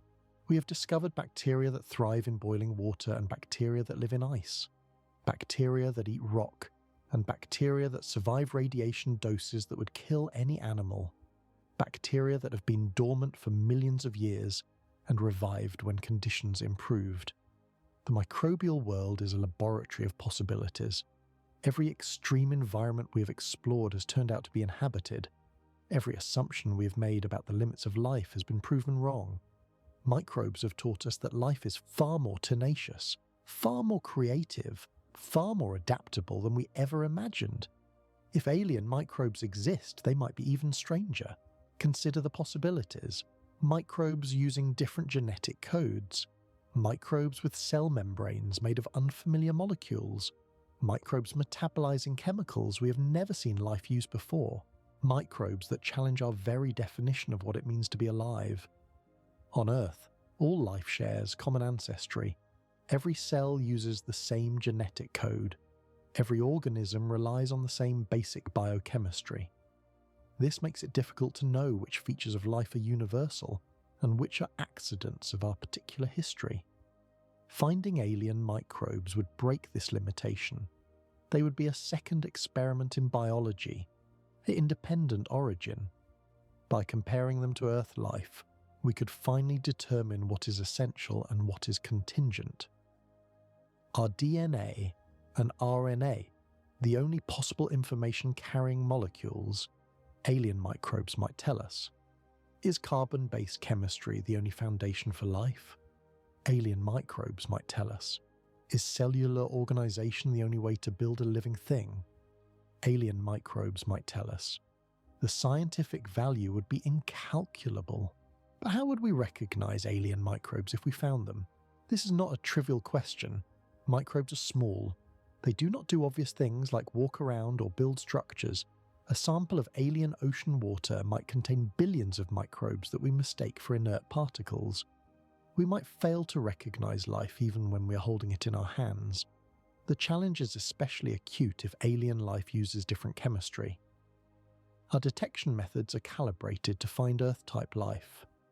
We look for specific molecules, specific patterns of amino acids, specific genetic sequences. If alien life is built differently, our instruments might not register it at all. Scientists are developing agnostic life detection approaches that do not assume specific chemistry. Instead of looking for particular molecules, they look for signs of metabolism and organization. Any living thing, regardless of its chemistry, must take in energy and maintain itself against entropy. These activities leave traces that might be detectable. One approach focuses on chemical disequilibrium. Life creates and maintains chemical conditions that would not exist without active processes. An atmosphere with both oxygen and methane, for example, is out of equilibrium. These gases react with each other and should not coexist for long without something continuously producing them. On Earth, that something is life. Finding similar disequilibria on other worlds would be a sign worth investigating. Another approach looks for structural complexity. Living cells are organized in ways that random chemistry is not. They have boundaries, they have internal compartments, they have patterns that repeat and replicate. Microscopes and analytical instruments might detect this organization even if the specific molecules are unfamiliar. A third approach examines isotopic ratios. Living things preferentially use lighter isotopes of elements like carbon and nitrogen. This preference leaves a signature in the isotopic composition of biological materials. If alien life uses similar chemistry, it might leave similar signatures. If it uses different chemistry, we might need to develop new detection methods. The search for microbial life is already underway in our solar system. Mars is the most studied target. Multiple rovers have explored its surface. Orbiters have mapped its geology. We know that Mars once had liquid water on its surface. Rivers flowed, lakes filled, an ocean may have covered the northern hemisphere. The conditions for life existed billions of years ago. The question is whether life arose and whether any of it survives today. Mars lost most of its atmosphere and surface water long ago. Any life that once existed would have had to adapt to increasingly harsh conditions. It might have retreated underground, where liquid water could still persist, protected from the cold and radiation. Current missions are searching for biosignatures in Martian rocks. The Perseverance rover is collecting samples that will eventually be returned to Earth for detailed analysis. Future missions might drill deep into the Martian crust to reach environments where microbes could still live. The moons of the outer solar system offer other opportunities. Europa and Enceladus have subsurface oceans in contact with rocky cores. The conditions there might be similar to Earth's deep-sea hydrothermal vents, where chemosynthetic microbes thrive without sunlight. Finding microbes on one of these worlds would transform our understanding of biology. Finding microbes on multiple worlds would suggest that life is nearly inevitable wherever conditions permit. But we must also consider the possibility of a shadow biosphere. This is the idea that a second origin of life might have occurred on Earth itself. Life arising twice from chemistry, producing organisms with completely different biochemistry from the familiar tree of life. If a shadow biosphere exists, its inhabitants would have gone undetected because we never looked for them. Our detection methods assume all life is related. Organisms with radically different chemistry would slip through our filters. Some scientists have seriously searched for shadow life on Earth. They have examined extreme environments where conventional life struggles. They have developed techniques to detect unfamiliar biochemistries. So far, they have found nothing conclusive. But the absence of evidence is not evidence of absence. The search for alien microbes is really a search for the universality of biology. We want to know whether life is a fluke or a tendency, whether the universe is filled with living things or whether we are vanishingly rare. Microbes might seem humble, but they would answer questions that have haunted humanity for millennia. They would prove that we are not alone, that life is not confined to one small planet orbiting one ordinary star, that the cosmos is alive, and if microbes are everywhere, complex life might be somewhere. Intelligence might have arisen on other worlds. Civilizations might exist that we have not yet detected. The microbes would be the beginning of the story, not the end. In the next chapter, we will confront the hardest questions directly: intelligence, civilization, the great filter. Why do we see no evidence of other technological species? What does the silence mean? The answers may be unsettling. Chapter 9: The Great Filter and Intelligent Life. In 1961, astronomer Frank Drake gathered a small group of scientists at the Green Bank Observatory in West Virginia. Their goal was to estimate the number of intelligent civilizations in our galaxy capable of communicating across interstellar distances. Drake wrote an equation. It multiplied together a series of factors: the rate of star formation, the fraction of stars with planets, the number of planets per star that could support life, the fraction of those planets where life actually arises, the fraction where intelligence evolves, the fraction that develop technology for interstellar communication, and finally the average lifetime of such civilizations. The Drake equation became one of the most famous formulas in science. Not because it gives a precise answer, it does not. Most of the variables are unknown, but it provides a framework for thinking about the problem. It breaks down a seemingly unanswerable question into smaller pieces that might someday be measured. When Drake and his colleagues plugged in their best guesses, they concluded that there should be thousands, perhaps millions of civilizations in the Milky Way capable of communication. The galaxy should be buzzing with signals. Space should be full of evidence that we are not alone. It is not. Despite decades of searching, we have found nothing. No signals, no artifacts, no megastructures, no evidence of any kind that intelligent life exists anywhere but Earth. This is the Fermi paradox, named after physicist Enrico Fermi, who famously asked, "Where is everybody?" The paradox becomes sharper when you consider the timescales involved. The universe is nearly 14 billion years old. The Milky Way contains hundreds of billions of stars, many of them older than our Sun. If intelligent life arises even rarely, it should have arisen somewhere long before Earth even formed. Such civilizations would have had billions of years to spread across the galaxy. Even travelling at a small fraction of the light speed, they could have colonized every star system by now. But they have not. Or if they have left no trace we can detect. Something is filtering out civilizations. Some obstacle prevents intelligent life from becoming abundant enough to be obvious. Scientists call this hypothetical obstacle the Great Filter. The Great Filter might lie behind us. Perhaps the origin of life is extraordinarily improbable. Perhaps the evolution of complex cells is a near miracle. Perhaps intelligence requires such a specific combination of factors that it almost never arises. If any of these steps is fantastically unlikely, we might be the first civilization to pass through. We might be alone not because others failed, but because we succeeded against astronomical odds. This would be good news for humanity. It would mean the hard steps are behind us. The future is open. But the Great Filter might lie ahead. Perhaps civilizations arise regularly, but destroy themselves before they can spread. Nuclear war, climate collapse, artificial intelligence run amok, biological weapons. There are many ways a technological civilization might end itself. If self-destruction is the norm, the silence makes sense. Nobody's out there because nobody survives long enough to be noticed. This would be very bad news. It would suggest that our future is likely to be short. Or the filter might be something we have not imagined. Some challenge that no civilization has overcome. Some barrier that seems insurmountable from the inside but looks obvious from the outside. We might be like ants trying to understand why no ant has ever built a radio telescope. The answer is beyond our comprehension. The Fermi paradox haunts the question of what alien life might look like. Because if intelligent life exists, why can we not find any evidence of it? There are many proposed solutions. Perhaps intelligent life is rare. Perhaps the combination of factors that allowed humans to develop technology is so unusual that it happens only once per galaxy, or less. In that case, we might be effectively alone even if simple life is common.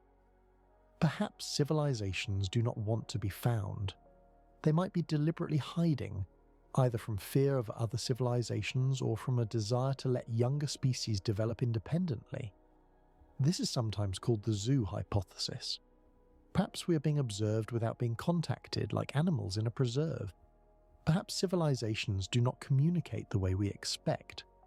We have been searching for radio signals because radio is what we use. But radio technology has been dominant on Earth for only about a century. A civilization 1,000 years ahead of us might communicate through means we cannot detect. Quantum entanglement, gravitational waves, something we have not discovered yet. Perhaps civilizations destroy themselves.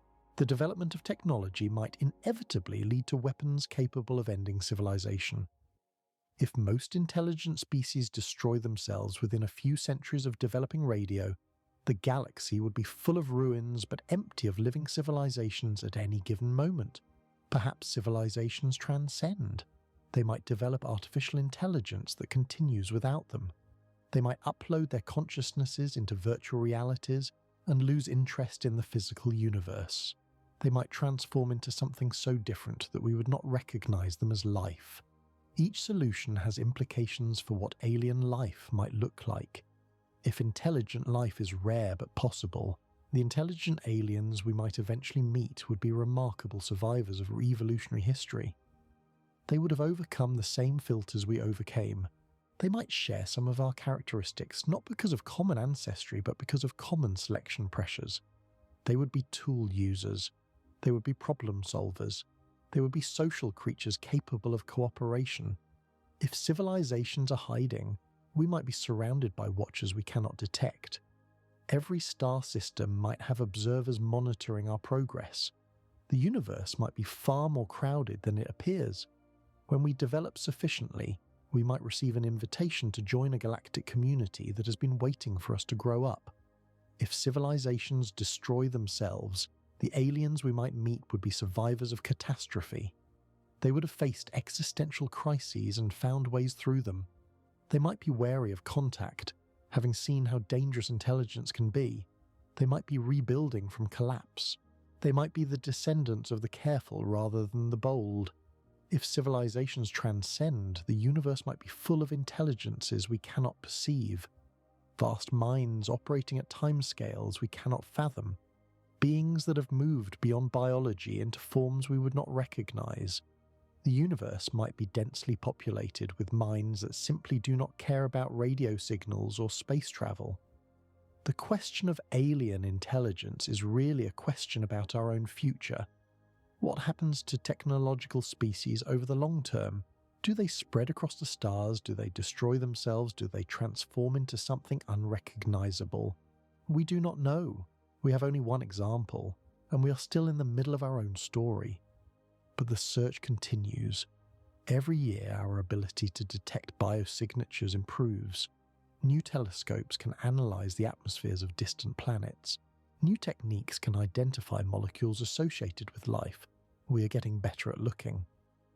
The James Webb Space Telescope, launched in 2021, has already begun studying the atmospheres of exoplanets. Future missions will have even greater sensitivity. Within our lifetimes, we might detect the chemical signatures of life on a planet orbiting a distant star. Such a detection would not tell us whether that life is intelligent. Microbes leave similar signatures to forests, but it would prove that life can arise elsewhere, and if life can arise, intelligence might follow. The SETI program continues to monitor the skies for artificial signals. After 60 years without success, the searchers remain patient. The galaxy is vast. The frequencies are many. The search has barely begun by cosmic standards, and new approaches are emerging. Instead of searching for signals, some scientists are looking for artifacts, megastructures that might block starlight, industrial pollution in exoplanet atmospheres, evidence that someone has modified their environment on a planetary scale. The Breakthrough Listen initiative, launched in 2015, is the most comprehensive search for intelligent life ever undertaken. It monitors millions of stars across a wide range of frequencies. So far, it has found nothing confirmed. But it has shown that we can search on a scale previously impossible. This silence continues, but the search intensifies. And perhaps the most important search is the one we conduct within ourselves. What kind of civilization do we want to be? Do we want to become a long-lived species that spreads across the stars? Or are we determined to follow whatever path led so many others to silence? The great filter may be real, but filters can be passed. Barriers can be overcome. The future is not written. In the final chapter, we will look toward that future. We will consider what first contact might actually look like, and we will ask the deepest question of all. What would it mean for humanity to discover that we are not alone? The stars are waiting. Chapter 10. First Contact and Beyond. We have journeyed far together, from the chemistry of life to the depths of alien oceans, from the extremophiles of Earth to the silence of the cosmos. We have asked what forms life might take on other worlds and found that the possibilities are far stranger than science fiction imagined. Now we face the final question.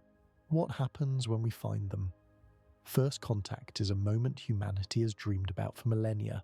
Ancient peoples looked at the stars and wondered who might be looking back. Writers have imagined the scenario countless times. Sometimes the aliens come in peace. Sometimes they come to conquer. Sometimes they are so incomprehensible that contact itself becomes impossible. But what would first contact actually look like based on what science tells us? The most likely first contact will be anticlimactic. It will probably not be a flying saucer landing on the White House lawn. It will more likely be a scientist noticing an anomaly in data, a spectral line that should not be there, a chemical in an atmosphere that has no non-biological explanation, a pattern in radio noise that is too regular to be natural. The discovery will be tentative at first. There will be debates about alternative explanations, errors in measurement, contamination of samples, natural processes we overlooked. The scientific community will be cautious. It will demand confirmation from independent sources. Years might pass before consensus builds. This is how it should be. The claim that we have found extraterrestrial life is extraordinary. It requires extraordinary evidence. We cannot afford to be wrong about something so profound. If the first contact is microbial life on Mars or Europa, the implications will be revolutionary, but not immediately threatening. Microbes do not have intentions. They do not pose military risks. They would transform biology and philosophy without transforming geopolitics.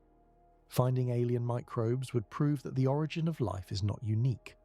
It would establish that given the right conditions, chemistry becomes biology. This would suggest that life is common throughout the universe. The existential loneliness of humanity would ease. We would know that we are part of something larger. But microbes would also raise troubling questions. If life is common, where is the intelligent life? If the galaxy should be teeming with civilizations, why have we found none? The discovery of alien microbes might make the Fermi paradox sharper rather than resolving it. First contact with intelligent life would be different entirely. Imagine a signal detected from a star system dozens of light years away. A pattern too complex to be natural. Mathematics encoded in radio waves. Proof that minds exist elsewhere. The response would be unlike anything humanity has experienced. Every religion would have to grapple with its implications. Every philosophy would need revision. Every assumption about humanity's special place in the cosmos would be challenged, and we would face an immediate practical question. Do we respond? The light travel time to most nearby stars is measured in decades. A conversation would be impossibly slow by human standards. We could send a message today and wait 40 years for a reply, and then another 40 years for their response to our response. Civilizations could rise and fall in the time it takes to exchange pleasantries, but the slowness of communication does not diminish its significance. Knowing that someone is out there changes everything, even if we cannot chat in real time. Some scientists argue that we should not respond at all. We do not know the intentions of alien civilizations. Making our presence known might invite attention we would prefer to avoid. The physicist Stephen Hawking compared it to Native Americans signaling the ships of European colonizers. The contact did not go well for the natives. Others argue that our radio signals have already been leaking into space for over a century. Any civilization capable of detecting our response would likely already know we exist. The horse has left the barn. The debate reveals how little we know. We cannot predict the behavior of beings whose evolution, culture, and values developed on another world. They might be benevolent. They might be hostile. They might be indifferent. They might be so different that categories like benevolent and hostile do not apply. What would intelligent aliens look like if we could see them? We have explored this question throughout our journey. They would be shaped by their world. Gravity, atmosphere, temperature, radiation, all would leave marks on their bodies. If convergent evolution operates across the cosmos, they might share some features with us. Symmetry, sensory organs, appendages for manipulation, perhaps even faces in some general sense. But they might also be radically different. Beings that evolved in oceans might have no concept of walking. Beings from high-gravity worlds might find our spindly forms incomprehensible. Beings that use different chemistry might be so alien that we would struggle to identify them as life at all. And if they are more technologically advanced than us, which they likely would be given the age of the universe, they might have modified themselves beyond recognition. Cybernetic enhancements, genetic engineering, mind uploading. A civilization millions of years ahead of us might have transcended biology entirely. We might meet machines, artificial intelligences sent to explore the galaxy, while their biological creators remained at home or went extinct or merged with their creations. The first representative of an alien civilization might be a probe rather than a creature, an artifact rather than a being. This is not a disappointing possibility, it is a fascinating one. The probe would carry information about its creators. It would represent their engineering, their mathematics, their understanding of physics. Even a silent artifact would tell us volumes about the civilization that built it. And then, there is the most unsettling possibility of all, that we might not recognize alien intelligence even when we encounter it. Intelligence is a process, not a substance. It is what minds do, not what they are made of. We recognize intelligence in humans because we are human. We recognize it in other animals because they are similar enough to us. But an intelligence that evolved along completely different lines might think in ways we cannot comprehend. Imagine trying to explain human thought to an octopus. The octopus is intelligent by any reasonable definition. It solves problems, uses tools, recognizes individuals. But its brain is organized completely differently from ours. Most of its neurons are in its arms, not its head. Its experience of the world must be profoundly different from ours. Now imagine a being from another world, with another evolutionary history, using another chemistry. The gap might be far wider than the gap between humans and octopuses. Their mode of intelligence might be as incomprehensible to us as ours is to an ant. First contact might happen without us realizing it. The signals might already be in our data, unrecognized. The aliens might already have visited, unnoticed. The universe might be full of intelligence that we simply cannot perceive. This is why the search for extraterrestrial life is also a journey of self-discovery. By asking what alien life might be, we are really asking what life is. By asking what alien intelligence might be, we are asking what intelligence is. By asking whether we are alone, we're asking who we are. The answers, when they come, will reshape humanity. If we find microbial life, we will know that the origin of life is not a miracle. Biology is a natural process that happens wherever conditions permit. The universe is inherently creative. Given time, chemistry becomes life. Life becomes complex. Complexity becomes something more. If we find intelligent life, we will know that minds can arise multiple times. That consciousness is not a fluke, but a possibility written into the structure of reality. That thought exists beyond our small planet, reaching toward questions we have barely begun to ask. If we find no life at all, despite exhaustive searching, we will face an even more profound realization that we are alone, that in all the vast expanse of the cosmos, this small world is the only place where anything looks back at the stars and wonders. That would be the loneliest discovery of all, but also, in its way, the most precious. It would mean that we carry something unique, something that exists nowhere else, something worth protecting against all the catastrophes that might end it. The search continues. Telescopes scan the skies, rovers explore alien landscapes, Spacecraft journey toward distant moons. Scientists analyze data, looking for patterns that should not exist without life. Somewhere out there, the answer waits. Perhaps it is microbial mats in a Martian cave. Perhaps it is chemosynthetic organisms in the oceans of Europa. Perhaps it is a radio signal from a star we have not yet studied. Perhaps it is something we cannot imagine, waiting for us to develop the tools to perceive it. Whatever form it takes, finding it will be the most important discovery in human history.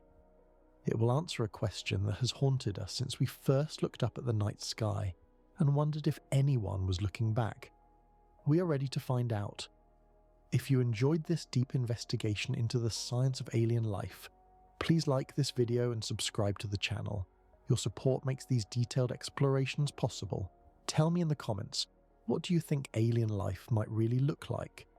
Should we be searching for microbes or civilizations? Are you optimistic or pessimistic about finding life beyond Earth? These questions matter. They speak to who we are and who we might become. They connect us to something larger than our daily concerns. They remind us that the universe is vast and strange, and full of possibilities we have not yet imagined.